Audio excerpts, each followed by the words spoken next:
একটা সময় ছিল যখন অন্য প্রদেশের লোক এখানে চাকরির জন্য আসতো, কর্মসংস্থানের জন্য আসতো। এখন ও হাওড়ার মানুষ অন্য প্রদেশে যাচ্ছে চাকরি করার জন্য। এই সমস্যার সমাধান তৃণমূলের কাছে নেই। একেবারে দিশাহীন হয়ে গেছে পশ্চিমবাংলা, আর তার মধ্যে উত্তর হাওড়াও একটা আলাদা পরিচয় তার হয়ে গেছে। আমাকে মানুষ কথা দিয়েছে, এবার আমরা পরিবর্তন করব। কিন্তু যখন এই সমস্যা এত বড় হয়ে যাবে যে কর্পোরেশন তাকে সামাল দিতে পারবে না, সেটা রাজ্য সরকার করবে। কিন্তু উত্তর হাওড়া মানুষের কাছে যখন গিয়ে আমরা বলছি যে বিজেপি সরকার হলে আমরা মহিলাদেরকে অন্নপূর্ণা যোজনায় 3000 টাকা দেব, তখন মহিলারা বলছে ওটা না দিলেও হবে, আমাকে এই জল যন্ত্রণা থেকে বাঁচান। যে এখানে কিছু নেই, একেবারে শেষের দিকে মানুষ বলছে এরপর যদি সরকার চেঞ্জ না হয় তাহলে পশ্চিমবাংলা ভেন্টিলেটরে চলে যাবে। এটা তো টিএমসির স্বভাব আছে, টিএমসি তো কিছুতেই কিছু করতে পারে না। এই টিএমসি পূর্ণভাবে দিওয়ালিয়া রাজনৈতিক দল, একটা অরাজক রাজনৈতিক দল। এরা কিছুতেই কিছু বোঝে না, এরা শুধু বোঝে টাকা। যেখান থেকে টাকা পাবে সেখান থেকে লুটে পুটে খাবে।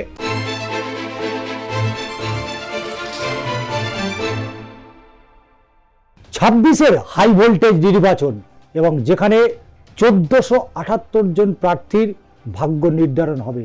দ্বিতীয় দফায় হাওড়া, এবং এই হাওড়া উত্তর যে বিধানসভা কেন্দ্র, সেই বিধানসভা কেন্দ্রে আমরা সকাল থেকে দেখছি বিজেপির যিনি প্রার্থী, তিনি গতবারে প্রার্থী হয়েছিলেন 2021-এ, সামান্য মার্জিনে তিনি একটু পেছন দিকে চলে গিয়েছিলেন। তবে এবার যেভাবে একদিকে এসআইআর, তারপরে তৃণমূল সরকারের বিরুদ্ধে একের পর এক দুর্নীতির অভিযোগ, কয়লা থেকে শিক্ষা, বালি থেকে বিভিন্ন সেক্টরে একের পর এক দুর্নীতি, মহিলাদের নিরাপত্তার প্রশ্ন, একাধিক প্রশ্ন যেখানে পৌঁছে যাচ্ছেন বিজেপির প্রার্থী উমেশ রায়। তার কাছে তো যাবই অবশ্য, কিন্তু তার আগে জেনে নেব যে এই তীব্র গরমের মধ্যে কিভাবে প্রচার চালাচ্ছেন এবং প্রার্থী পরিচয় করে দিই। আমার সাথে রয়েছেন হাওড়া উত্তরে বিজেপি প্রার্থী উমেশ রায়। আপনাকে 8+এ স্বাগত।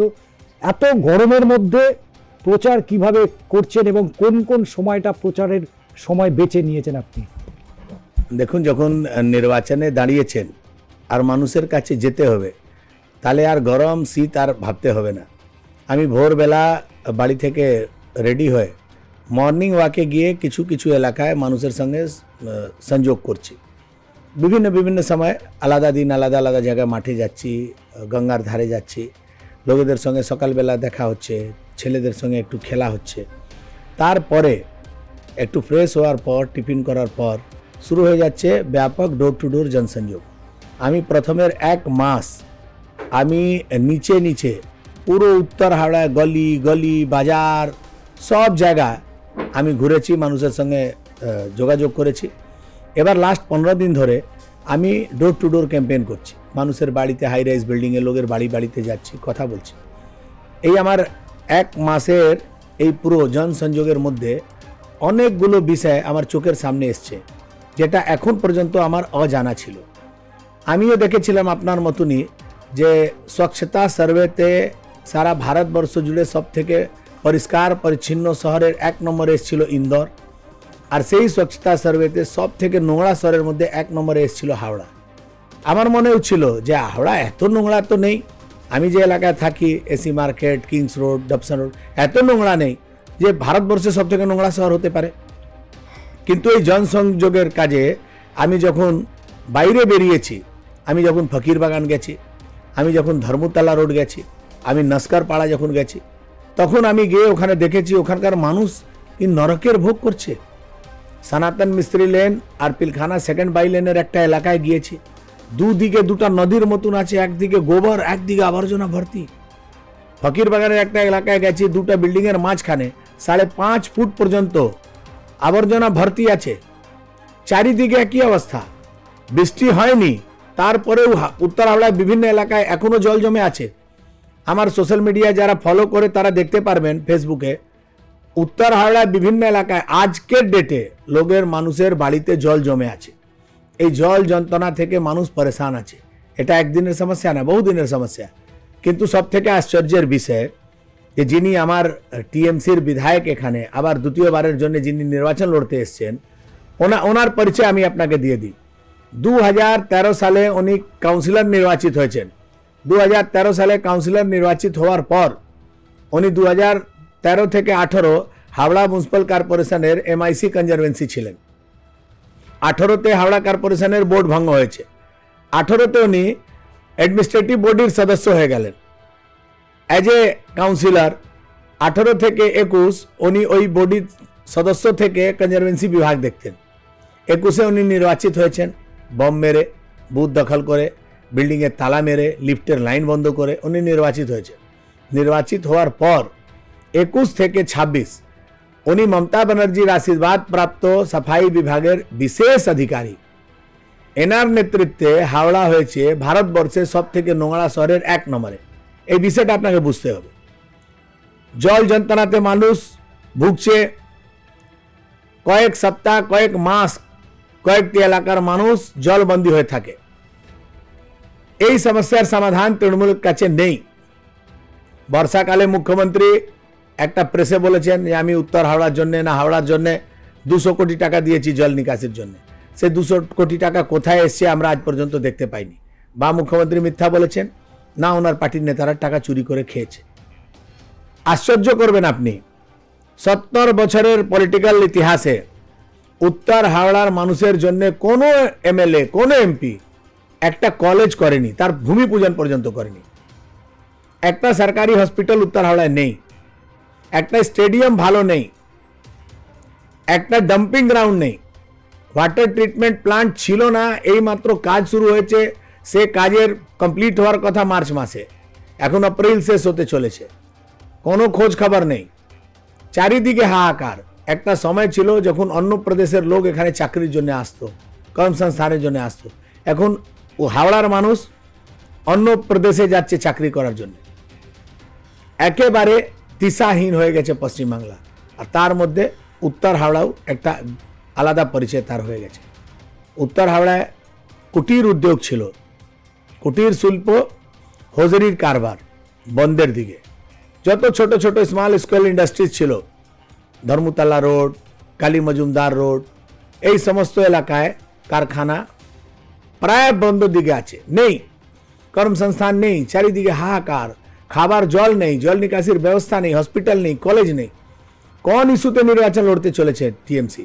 3 বারে টিএমসির সরকার, 3 বারে টিএমসির এমএলএ, এখানকার এমপি টিএমসির, মুখ্যমন্ত্রী টিএমসি। কার অপেক্ষায় আছেন? কে এসে উন্নয়ন করবে? কে এই সমস্যা থেকে মুক্তি করবে? মানুষ এই প্রশ্ন তুলছে। আমাকে মানুষ কথা দিয়েছে, এবার আমরা পরিবর্তন করব। এবার পরিবর্তন না করলে আর পশ্চিমবাংলা বাঁচতে পারবে না। আপনার কাছে যে ইস্যুগুলো আপনি এই মুহূর্তে বললেন, সেই ইস্যুগুলো মূলত আমরা যেটা দেখি পুরসভা নির্বাচনের ক্ষেত্রে বা কাউন্সিলর নির্বাচনের ক্ষেত্রে এই ইস্যুগুলোকে মূলত সামনে রাখে। নিকাশি ব্যবস্থা, পানীয় জল, রাস্তাঘাট পরিষ্কার পরিচ্ছন্ন। কিন্তু বিধানসভার মতো নির্বাচনে সেখানে এই ধরনের ইস্যুগুলোই মানুষের কাছে গ্রহণযোগ্যতা পাচ্ছে। এবং আপনাদের সাথে আরও অনেক ইস্যু রয়েছে, একের পর এক দুর্নীতি রয়েছে, শিক্ষা থেকে, স্বাস্থ্য থেকে, কর্মসংস্থানের মতো জায়গা থেকে বিভিন্ন আপনাদের ইস্যু রয়েছে হাতে। কিন্তু আপনার এলাকায় যেভাবে দিনের পর দিন জলের সংকট বা এই যে নিকাশি ব্যবস্থা এবং বেলগাছিয়ার মতো জায়গা, যেখানে যে কয়েকদিন আগেই একটা বড় সড়ো দুর্ঘটনা ঘটে গেল, সেখানে মিথাইল গ্যাস বেরিয়েছিল, তো এগুলোকে নিয়ে মানুষ কি বলছে? যখন আপনি মানুষের কাছে যাচ্ছেন, মানুষ কি বলছে? এই যে এর আগেও গৌতম চৌধুরী এখানকার বিধায়ক ছিলেন, আবার তিনি এবারে প্রার্থী হয়েছে, মানুষ আপনাকে কি বলছে? চা চক্রে কি বলছে? মানুষের সাথে 1:1 যখন ফেস করছেন, মানুষ কি বলছে? এবার কি তাহলে উত্তর হাওড়ায় পরিবর্তন আসবে? কি মনে হয় আপনার? দেখুন, আপনাকে বুঝতে হবে বিষয়টা তো নির্বাচনে আপনি ঠিকই বলেছেন যে জল সাফাই এটা কর্পোরেশনের বিষয়, কিন্তু যখন এই সমস্যা এত বড় হয়ে যাবে যে কর্পোরেশন তাকে সামাল দিতে পারবে না, সেটা রাজ্য সরকার করবে। মানুষের আশা ছিল যে হাওড়ার জল সংকট থেকে রেহাই পাবে মানুষ। 15 বছরে টিএমসি করতে পারেনি, জল নিকাশি ব্যবস্থা ঠিক করবে। দুর্নীতি তো আছে, সারা পশ্চিমবাংলার লোক জানে, মহিলা নির্যাতন সারা পশ্চিমবাংলার মানুষ জানে। কিন্তু উত্তর হাওড়া মানুষের কাছে যখন গিয়ে আমরা বলছি যে বিজেপি সরকার হলে আমরা মহিলাদেরকে অন্নপূর্ণা যোজনায় 3000 টাকা দেব, তখন মহিলারা বলছে ওটা না দিলেও হবে, আমাকে এই জল যন্ত্রণা থেকে বাঁচান। ওটা না দিলেও হবে, আমার ছেলে মেয়েকে চাকরি করিয়ে দিন। চাকরি নেই, হাহাকার আছে। মোদিজি তখন কমিটমেন্ট করেছেন আগামী 5 বছরের মধ্যে পশ্চিমবাংলায় 1 কোটি ছেলেমেয়েরা চাকরি পাবে, কর্মসংস্থান তৈরি হবে, তারা নিজের পরিবারের সঙ্গে ভাত খাবে, আর চাকরির জন্য কাজের জন্য পশ্চিমবাংলা বাইরে যেতে হবে না। এটা একটা বড় কমিটমেন্ট। দেখুন, রাজনীতিতে ইস্যু থাকে, অনেকগুলো ইস্যু থাকে। পশ্চিমবাংলায় কোন ইস্যু নেই? স্বাস্থ্য পরিষেবা ফেল, শিক্ষার পরিস্থিতি আপনার চোখের সামনে আছে, ল অ্যান্ড অর্ডার একেবারে তালানিতে। আপনি সারা পশ্চিমবাংলা ল অ্যান্ড অর্ডারের সঙ্গে উত্তর হাওড়া তুলনা করুন। উত্তর হাওড়ায় যারা মানুষকে সুরক্ষা দেবে সে পুলিশ নিজে মার খায়। থানায় তারা প্রতারিত হয়েছে এই গৌতম চৌধুরীর হাতে। গৌতম চৌধুরীর চেলারা পুলিশকে গুলি করেছিল বাওয়ানগাছিতে, আজ পর্যন্ত কিছু হয়নি। থানার সামনে কদিন আগে ওসিকে ধাক্কা মেরেছিল, ওসিকে থ্রেট করেছে। এটা একটা গুন্ডা রাজ তৈরি হয়েছে। গৌতম চৌধুরীর শিষ্যরা পিলখানায় প্রকাশ্যে গুলি চালিয়েছে, একজন মৃত হয়েছে। তার কদিন পর আবার সালকিয়া এই ঘটনা পুনরাবৃত্তি হলো। আপনাকে বুঝতে হবে যে এখানে কিছু নেই, একেবারে শেষের দিকে। মানুষ বলছে এরপর যদি সরকার চেঞ্জ না হয় তাহলে পশ্চিমবাংলা ভেন্টিলেটরে চলে যাবে।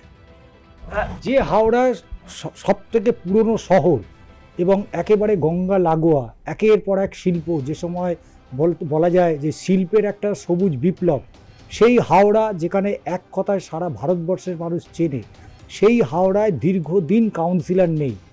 এবং কাউন্সিলর না থাকার দরুন এই যে সমস্যাগুলো হচ্ছে, এবং বালি এবং হাওড়া নিজেদের স্বার্থেই সেটাকে এক করেছিল। আজকে মনে করছে যে তাদের সেই সিদ্ধান্ত ভুল ছিল, তবেই তারা বিধানসভায় নতুন করে আবার বলতে হচ্ছে যে হাওড়া এবং বালি দুটো আলাদা পুরসভা হবে। কোথাও কি মনে হয়েছে যে শাসক দল ল্যাজে গোবরে পরিস্থিতি হয়েছে হাওড়া উত্তরের ক্ষেত্রে? না, দেখুন, এটা তো টিএমসির স্বভাব আছে। টিএমসি তো কিছুতেই কিছু করতে পারে না। 2013 সালে হাওড়া মিউনিসিপ্যাল কর্পোরেশন নির্বাচন হওয়ার পর তখন 50টা ওয়ার্ডে ভোট হয়েছিল। হঠাৎ করে 2015 সালে বালি মিউনিসিপ্যালিটিকে ডিলিমিটেশন করে 35টা ওয়ার্ডকে 16টা ওয়ার্ড করে দিল।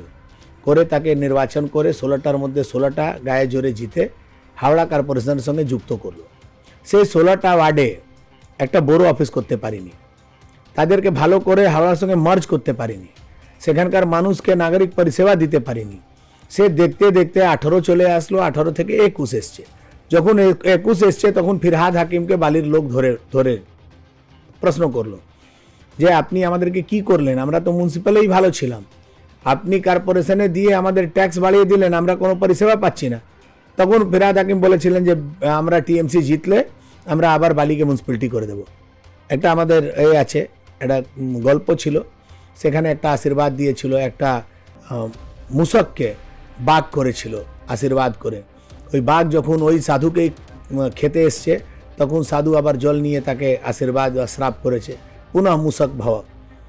একটা সরকার একটা মিউনিসিপ্যালিটিকে আপডেট করার জন্য মিউনিসিপ্যাল কর্পোরেশন এরিয়াতে মার্জ করে, সেই সরকার 5 বছর পর আবার তাকে নিয়ে গিয়ে মিউনিসিপ্যালিটি করে। এর থেকে দুর্ভাগ্য আর কি হতে পারে? বালির মানুষ যে দুর্ভোগে বাস করছে তার জন্য দায়কে। নির্বাচন হলো না বলে নাকি গভর্নর এই ফাইলটাকে আটকে দিয়েছিলেন। কেন আটকাবেন না? গভর্নরের প্রশ্ন ছিল যে আপনি বালিকে মিউনিসিপ্যালিটি থেকে কর্পোরেশন কেন করলেন, হাওড়াতে মার্জ কেন করেছিলেন, আর আজকে আপনি আবার কর্পোরেশন থেকে মিউনিসিপ্যালিটি কেন করছেন? তার তো তথ্য প্রমাণ দিতে হবে, কেন করছেন? সেই প্রশ্নের উত্তর নেই। ডিলিমিটেশন করেছে, একটা ওয়ার্ডে 12টা বুথ, একটা ওয়ার্ডে 2টা বুথ। এরকম ডিলিমিটেশন কোনোদিন শুনেছেন যে 4টে ভাইয়ের মধ্যে বাঁটোয়ারা হবে, একটা ভাই ফ্ল্যাট পাবে আর একটা ভাই রাস্তায় বসবে? এরকম ডিলিমিটেশন হয় না। এই টিএমসি পূর্ণভাবে দিওয়ালিয়া রাজনৈতিক দল, একটা অরাজক রাজনৈতিক দল। এরা কিছুতেই কিছু বোঝে না, এরা শুধু বোঝে টাকা। যেখান থেকে টাকা পাবে সেখান থেকে লুটে পুটে খাবে। আপনি দেখুন আমার পাড়ায় আমার সমাধানে বোর্ডগুলো দেখতেই আপনি বুঝতে পারবেন। 500 টাকার লাইট 15,000 টাকা বিল করেছে। রাস্তায় যেখানে ঢালাই করার কথা সেখানে ফেভার ব্লক বসিয়েছে, সে ফেভার ব্লক এই বর্ষাতেই উঠে যাবে। মানুষকে শুধু লুটেছে ভোটের সামনে, একদিকে ভোট চলছে, একদিকে রাস্তা ঢালাই চলছে। এইভাবে মানুষকে আর বোকা বানানো যায় না। মমতা ব্যানার্জি পশ্চিমবাংলা মানুষকে অনেক বোকা বানিয়েছেন। এবার পশ্চিমবাংলা মানুষ আর বোকা হবে না। মানুষ ঠিক করে নিয়েছে যে তারা নিজের পশ্চিমবাংলাকে বাঁচাবার জন্য এবার পরিবর্তন নিয়ে আসবে। আর পশ্চিমবাংলায় ডবল ইঞ্জিন সরকার ছাড়া পশ্চিমবাংলার উন্নয়ন সম্ভব নেই। হাওড়ায় যেহেতু চতুর্মুখী লড়াই, বাম আছে, কংগ্রেস রয়েছে, বিজেপি এবং তৃণমূল, এই চতুর্মুখী লড়াই হলেও আমরা 2021-এর যদি বিধানসভা দিকে নজর রাখি, সেখানে দেখা যাচ্ছে আপনার সাথে গৌতম চৌধুরীর মার্জিন ছিল 5200 সামথিং। কিন্তু এই হাওড়া উত্তরে এবারে যে এসআইআরে যে বিপুল মার্জিন মানুষের যারা স্থানান্তর হয়েছে বা ডেড ভোটার সব মিলিয়ে যদি দেখা যায় প্রায় কাছাকাছি 30,000-এর কাছাকাছি।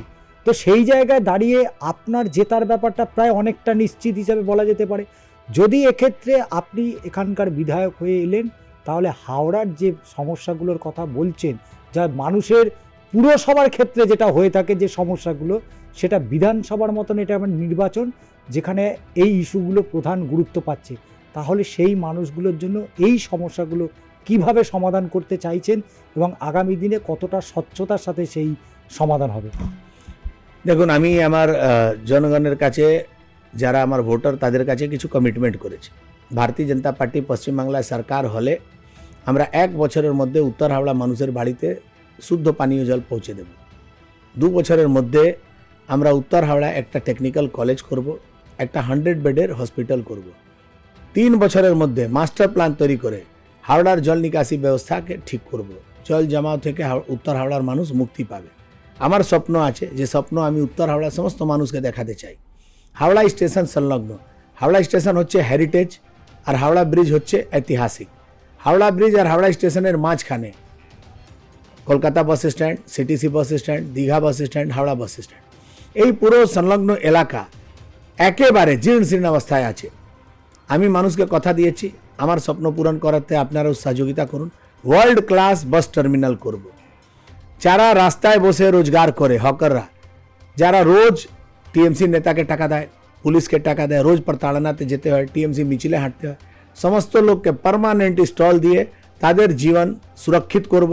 সবাই নিজের নিজের দোকান পাবে, ব্যবস্থিতভাবে থাকবে, একটা ভালো bus terminal, taxi stand, market, mall হবে, আর হাওড়ার পুরো চেহারাটাই বদল হয়ে যাবে। এটা আমার ভরসা আছে, এটা আমার স্বপ্ন, আর এই স্বপ্ন পূরণ করার জন্য উত্তর হাওড়া মানুষ আমাকে আশীর্বাদ করবে। শহরের সবথেকে পুরনো শহর হাওড়া, যার গরিমা বিস্তৃত, কিন্তু সেই সুন্দর শহর হাওড়া আজ প্রায় রুগ্ন দশা চেহারা নিয়েছে। এবং আগামী 5 বছর এই হাওড়া উত্তরের মানুষের যে সুদিন একটা ফেরার সম্ভাবনার জায়গা তৈরি হচ্ছে 26-এর এই ভোটকে কেন্দ্র করে, সেখানে অবশ্যই বিজেপি প্রার্থী তিনি আশাবাদী যেমন, এবং তার উপরেই হাওড়া উত্তরের যারা বাসিন্দা রয়েছে তারাও কিন্তু অনেকটা আশাবাদী।